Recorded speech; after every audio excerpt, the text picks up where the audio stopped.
Украинские экспортеры могут понести потери из-за проблем китайской экономики. Как повлияет обвал фондового рынка на экономику Украины, выясняла Гульсум Халилова. Большую часть экспорта Украины составляет металл и зерно. Кризис в Китае снизит цены на эту продукцию, говорит экономист Александр Охрименко. В данном случае цены на металл, цены на зерно, то, что Украина продает, они будут снижаться. И для Украины, конечно, не очень выгодно, потому что, получается, мы теперь будем даже больше продавать зерна, меньше получать валюты.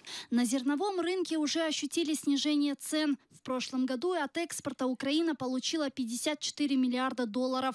Более 6,5 миллиардов составляет зерно. В этом году снижение цен приведет к потере 500 миллионов. После падения котировок в Чикаго в понедельник цены на основные украинские зерновые товары, естественно, тоже снизили. Для Украины падение мировых котировок означает, что в общем-то, трудности для сбыта зерна, потому что конкуренция усиливается. Несмотря на это, некоторые эксперты считают, что падение фондового рынка Китая может положительно повлиять на Украину. Упадут цены на нефть и бензин. То, что мы увидим в ближайшее время, это действительно падение всех сырьевых рынков. Если нефть падает, это хорошо для Украины. Поэтому тут будут какие-то компенсаторы, посмотрим, кто из них выиграет.